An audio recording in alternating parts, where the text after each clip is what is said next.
All right, let's bring in Arkansas Senator Tom Cottonjohn. He's a member of both the Armed Services and Judiciary Committees. Senator, welcome to you. Thank you for being here. So we'll see what Netanyahu has to say any moment now when he begins speaking. Meanwhile, we heard from Secretary Blinken in Singapore this morning responding to this Hamas leader being killed. He said this. Listen.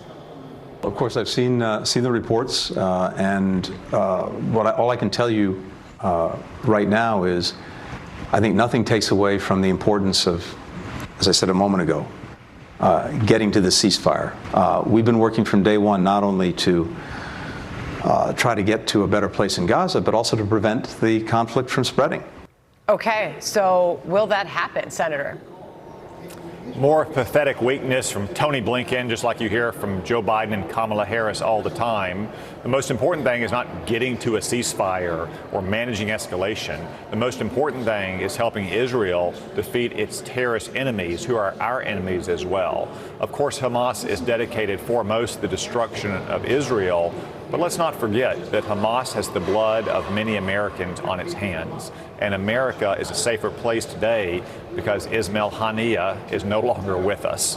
And that is something that we should be grateful for. And it's something that all terrorists around the world should know. If you harm Americans, there is no safe place for you in the world. And I also want to point out that yesterday, Israel killed a senior Hezbollah commander, another Iranian-backed terrorist, who wasn't just responsible for blowing those 12 Israeli kids to pieces on a playground last weekend, but also for the 1983 Beirut barracks bombing. So we should be grateful to Israel and the Israeli Defense Forces for getting vengeance not just for their own children, but for American Marines as well, something that Kamala Harris and Joe Biden twisted Israel arms for 3 days trying to prevent. Senator, if you could just stand by with me for just a moment. We're going to dip into the State Department because it's holding a briefing right now with its spokesperson, Patel. I want to listen here because he is taking questions on exactly that. Listen.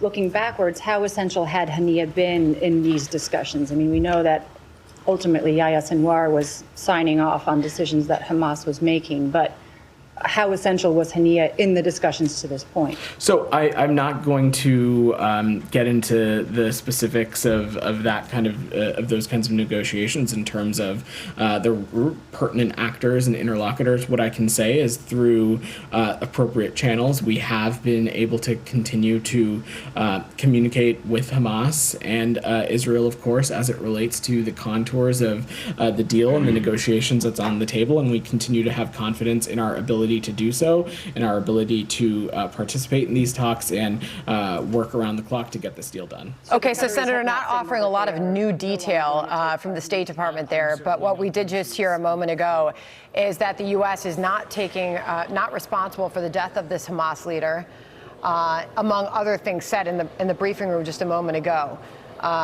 We'll continue monitoring that. State said, I don't want to quote them directly, Senator, "We were not involved in this mission or operation." Get your quick thoughts on that before I move on to the next topic. Again, just reinforcing the pathetic weakness of the Biden-Harris administration. They're more worried that a potential Hamas terrorist has been killed because he can't sit down to negotiate a ceasefire anymore than celebrating the fact that a terrorist with blood of Americans on his hands has been killed. Exactly what you would expect from a mouthpiece for the Biden-Harris administration. All right, we are going to continue monitoring the briefing that is happening at the State Department right now, and also alerting to the fact that we are going to hear directly from the White House through Karine Jean-Pierre any moment now as well. But before you go, Senator, I want to play out this exchange that did happen at the White House briefing yesterday with our own Jackie Heinrich as it pertained to the United States Supreme Court. Listen. Is this Supreme Court proposal just an election year gambit? I will say this. I think if you read the Washington Post op-ed that the president put out yesterday, if you listen to his speech, he was reacting to what SCOTUS has been doing over the past, not just past couple of weeks, but certainly in the last 2 years, starting from Dobbs and so many other important decisions. What we're seeing right now is not normal. We're seeing that the Supreme Court is not normal. No one, not the president, not the Supreme Court, are above the law. And in the wake of the Supreme Court ruling, for example, It grants presidents immunity for crimes committed in office and gut fundamental freedoms recognized for more than 50 years. And so he wanted to take action on that. And, But why would he not then read in top Democrats, including the Senate Judiciary Chair, about this effort? Here's the thing. Majority of Americans want to see this. They want to see some form of reform.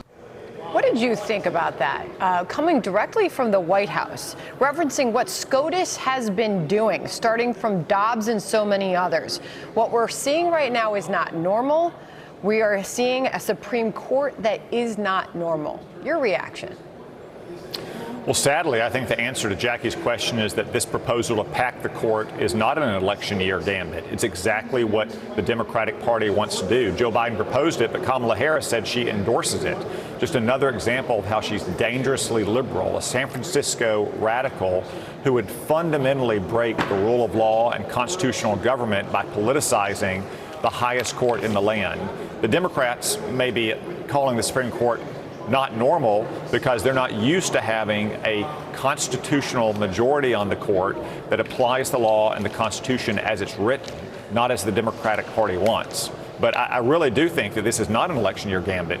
This is what Kamala Harris and Democrats want to do if they win the White House and the Congress in the fall. That's why it's so dangerous. Let me finish up, though, by asking you about what she said at the end there. She said that a majority of Americans want to see this. We look back at our own Fox News polling on the issue of SCOTUS. Do you think the United States Supreme Court is generally too liberal?